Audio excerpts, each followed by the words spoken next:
It's week 6 of the season and the day is finally here. I get to challenge MJ Morris for the number 2 QB spot on the depth chart. Coaches said all I had to do was win 2 of the 3 drill challenges and the spot is mine. Easy, right? Of course not. I'd be lying if I said it was. And I'd also be lying if I said I wasn't nervous coming into something like this. You never really know how you're going to react. What's going to happen when you actually get the opportunity you've been looking forward to for some time.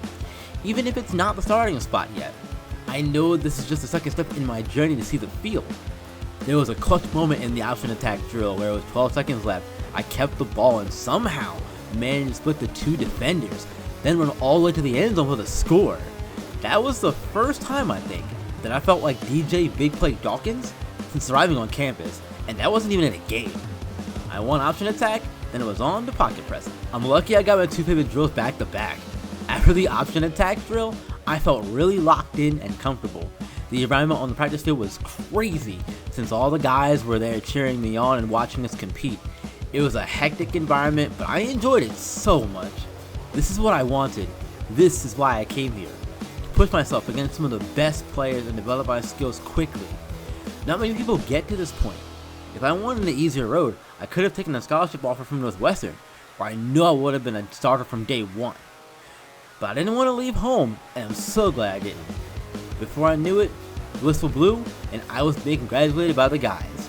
Even MJ was happy for me, despite knowing I took his spot. Number 2 on the depth chart. But I've still got growing to do if I want to catch Billy Edwards and play this season. After all of that, I needed to buckle down on the books. Midterms are in 2 weeks, and I have to be prepared. I can't afford to run the risk of becoming ineligible after all I've been doing in practice. Then I went and hit the weight room for a few hours and ended the night with some much needed recovery. What a crazy day. It's game week against Northwestern. I've still got work to do as the number 2 guy. Now that I'm in this position though, I have to make sure I'm ready for anything and everything. Gotta be ready to step in just in case. Continue to get better. Shore up the fundamentals. Listen to and trust in your coaches and teammates.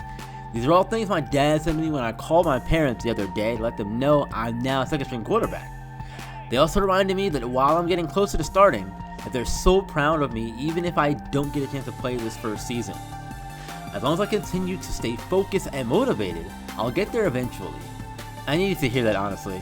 I was dealing with a little bit of imposter syndrome after the high of winning the QB battle wore off. I think that's part of anything in this life, especially for people who have something that lights them up and gives them that fire, you know? It's so good to get those words of encouragement every once in a while, to know you're on the right path. Speaking of the right path, I didn't take any steps closer this week. Not sure what happened out there, but I didn't perform well in practice. Coach Hunter just shook his head at me and said to keep my head up. Northwestern is killing it so far this season. They're 4-1, and they've got a conference win while we're still looking for our first. I was hoping we could finally get that under our belt today, but we got embarrassed in front of our home fans, 34-10.